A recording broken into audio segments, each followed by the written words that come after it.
Welcome to this week's Social Media Wrap. Coming up, SABC Digital News attended the public debate on fake news algorithms and you, hosted at the Goethe Institut in Johannesburg. We talk to an expert on why you should care about algorithms and how it affects you in your daily life. But first, let's look at the major trends of the week.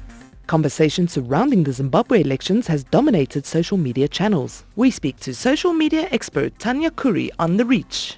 On the 1st of August, we saw the Zimbabwe elections peak when it came to the amount of traffic on social media. 7 days before the 1st of August, there were 80,000 unique returns about the Zimbabwe election. And literally overnight on the 1st of August, the peak became 342,000 people saying something about the Zimbabwe election with an incredible reach. The story has turned out bitter with two particular camps, the Mnangagwa camp and the Chimiswa camp. Those are the biggest conversations. And then, of course, the violence we saw break out, and that the army has now been sent in.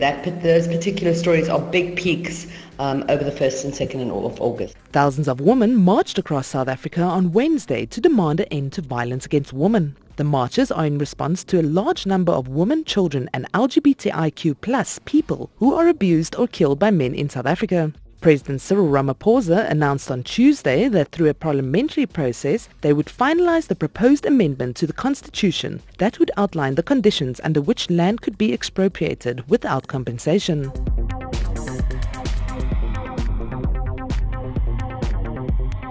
As the SABC, we follow a mandate to give you, the public, a voice.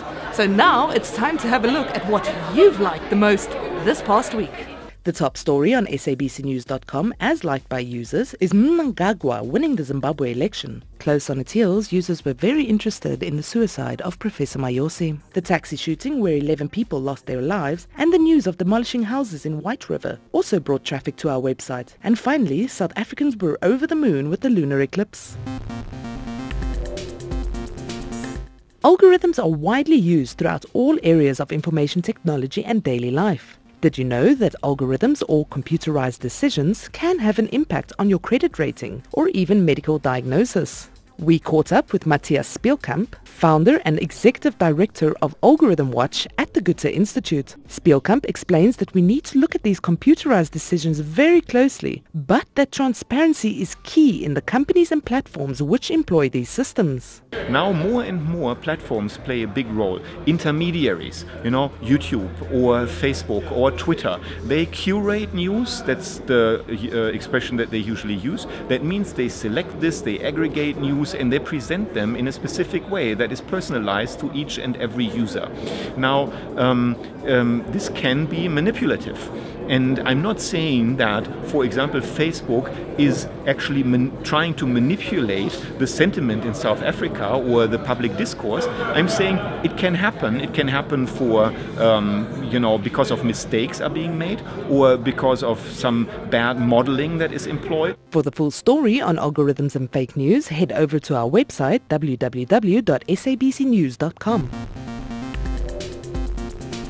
We all know that Mzansi has no chill. It's now time for the lighter side of what you've been tweeting. With the Gautrain strike and fuel price hike, users on Twitter did not disappoint with their humor.